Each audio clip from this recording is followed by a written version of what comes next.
দেশের অন্যতম দর্শনীয় স্থান চট্টগ্রামের মিরসরাই উপজেলার কৃত্রিম মহামায়া হ্রদ। মহামায়া ইকো পার্ক ও ঝর্ণার সৌন্দর্য উপভোগ করতে ভ্রমণ পিপাসুরা প্রতিদিন ভিড় জমান। কাপ্তাই লেকের পর দেশের দ্বিতীয় বৃহত্তম কৃত্রিম হ্রদ মহামায়া।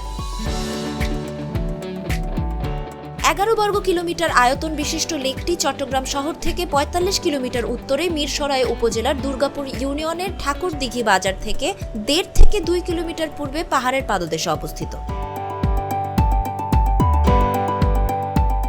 খোঁজ নিয়ে জানা গেছে 2007-2008 সালে প্রকল্পটির কাজ শুরু হয়। 2009 সালে নির্মাণ কাজ শেষ হয়। হ্রদটি তৈরি করতে 3,360 হেক্টর জমি ব্যবহার করা হয়। এর পেছনে প্রায় 23 কোটি টাকা ব্যয় হয়েছে। 2010 সালের 29 ডিসেম্বর প্রকল্পটি উদ্বোধন করা হয়। মহামায়া লেক ঘুরে দেখা গেছে পাহাড়ের পাদদেশে আঁকাবাঁকা লেকটি যেন অপার সৃষ্টি। ছোট বড় কয়েকটি পাহাড়ের মাঝখানে অবস্থিত এই লেকের অন্যতম আকর্ষণ ঝর্ণা। লেকের ভেতরে আছে পানি পরিমাপ করার রেগুলেটর বা ব্রিজ, যেখানে দাঁড়িয়ে পর্যটকেরা সৌন্দর্য উপভোগ করতে পারেন।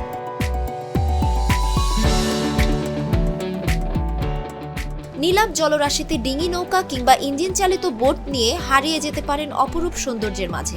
নৌকার প্রতিটির ভাড়া ওঠানামা করে 600 থেকে 1000 টাকার মধ্যে।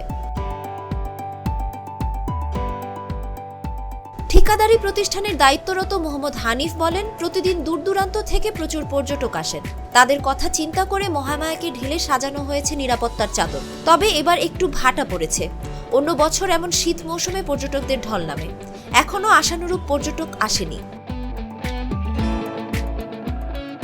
দেশের যে কোনো স্থান থেকে ঢাকা চট্টগ্রাম মহাসড়কের ঠাকুরদিঘি এলাকায় নামতে হবে। নেমেই দেখবেন স্পটের নাম লেখা সাইনবোর্ড। সিএনজি চালিত অটোরিকশা নিয়ে স্পটের একদম গেট পর্যন্ত চলে যেতে পারেন।